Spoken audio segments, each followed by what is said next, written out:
વડોદરા શહેરની અંદર જે રહેણાંક મિલકતો જે છે એને ભાડે આપવાના પ્રસંગે જો એક જ ફેમિલી એનો યુઝ કરતો હોય તો તેવા સંજોગોમાં ભાડુઆત તરીકેનો વેરો આકારણી કરવામાં આવતો નથી, એટલે કે રહેણાંક તરીકે જ આકારવામાં આવે છે. પરંતુ આવી કોઈ પણ મિલકત ને જો પેઇંગ ગેસ્ટ તરીકે પીજી તરીકે ઉપયોગ કરવામાં આવતો છે તેવા મિલકતોને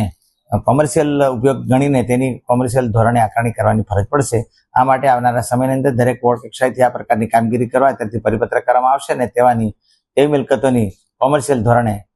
આકારણી કરીને વેરા બિલની વસૂલાત કરવામાં આવશે. સર, કોઈ સર્વેની કામગીરી હાથ ધરવામાં આવી છે અથવા તો કોઈ કયા પ્રકારની સૂચના આપવામાં આ પ્રકારના રહેણાંક મિલકતોમાં જો કોમર્શિયલ એક્ટિવિટી થતી હશે, પીજી તરીકે ગણાતી હશે અને તો ઉપયોગ કરાતો હશે તો તેવા મિલકતોને હોસ્ટેલ તરીકે ગણીને આકારણી કરવાની નીતિ વડોદરા મહાનગરપાલિકા પ્રત્યેથી અમલમાં છે જ, પરંતુ ખાસ કરીને આને વધુ એક્સટેન્સિવલી કરી શકાય તે માટેથી એક અલગથી પરિપત્ર કરવામાં આવશે અને આવા મિલકતો આઈડેન્ટિફાઈ કરીને તેના કોમર્શિયલ ધોરણે આકારણી કરીને વેરા બિલ વજવણી કરવામાં આવશે.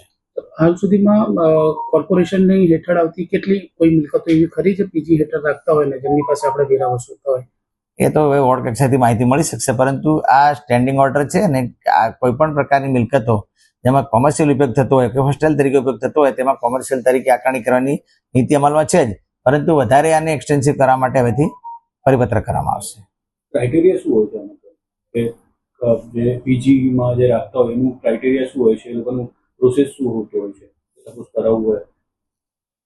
ના, એટલે કોમર્શિયલમાં અત્યારે અમારે લોકોને રેસિડેન્સ પ્રોપર્ટી હોય અને કોઈને ભાડે આપે તો અમે રેસિડેન્સ તરીકે જ આકારણી કરીએ છીએ અને કોમર્શિયલ આકારણી કરતા નથી. પરંતુ જો પીજી તરીકે ઉપયોગ કરતા હોય તો તેવા મિલકતોને આપણે એને હોસ્ટેલ તરીકે ઉપયોગ કરીને કોમર્શિયલ દ્વારા આકારણી કરીશું.